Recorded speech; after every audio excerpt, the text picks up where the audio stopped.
This video goes through how to enter aquatic invasive species monitoring data into the SWIMS database. As of May 2025, the SWIMS database has a new login system. Any usernames created before May 2025 will no longer work to access the system.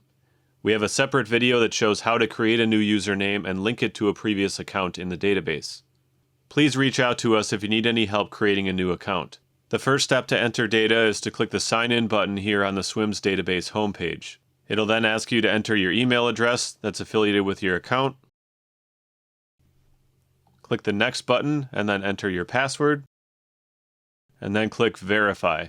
Now you'll click this button to receive a code via text message to your phone and enter that code.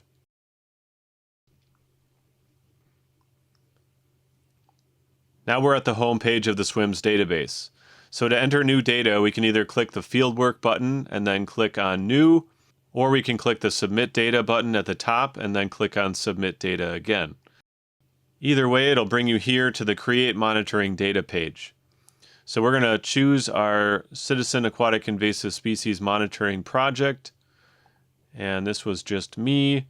The station will automatically fill in based on the project that you selected. The start date and time will be the first time that you monitored this season. So that for me was June 10th, 2025. The time isn't super important in this case because we're reporting for the entire season. So just make sure that your start date and end date are correct. The last time I monitored was September 12th. The document box can stay blank.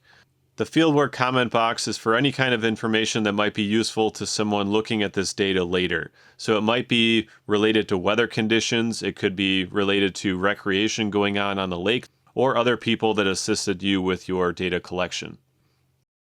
And now I'll go up to the Next button.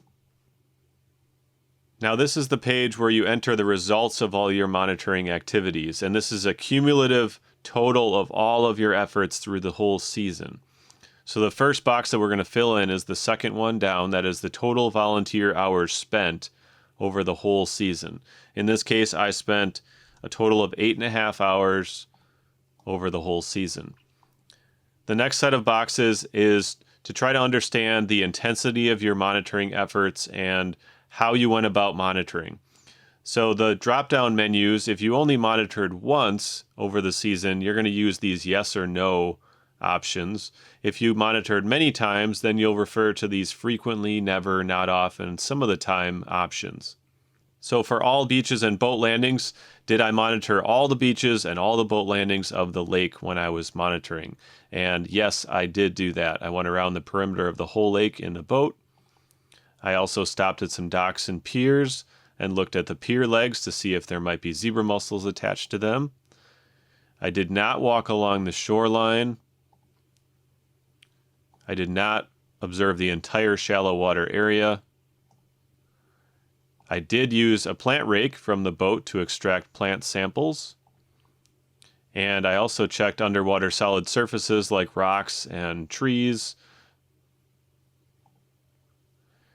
And then there's a bunch of boxes here for specific species. And they're asking you, did you monitor for these species and did you find them?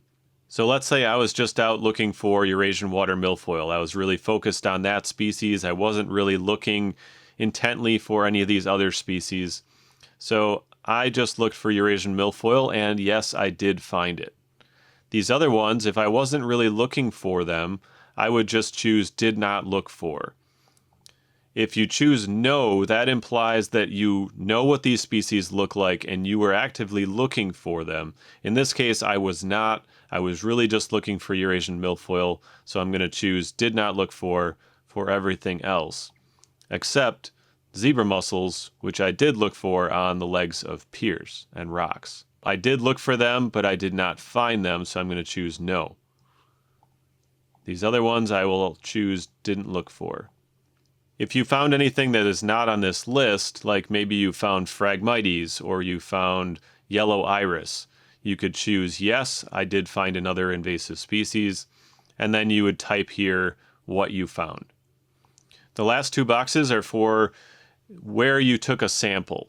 So there are a bunch of DNR offices listed here in the list. There's also other office if the DNR office that you took your sample to is not on the list, or you did not take the sample to a DNR office. Maybe you took it to a land conservation department or a university to have someone else look at the sample. The final option is verified with photo, no sample. That means you took a photograph of the suspected invasive species and you sent that to a local biologist or someone else to verify and did not actually collect a physical sample. If you did collect a physical sample, you would choose something from this list. In this case, I live a few miles from the Polk County Government Center, so I took my sample to the Polk County Land and Water Resources Department. Now I can just click Save and Return. That will bring me to the View Data page, where I can get a confirmation that my data went into the system. And now I can go to the upper right of the page and click Log Off.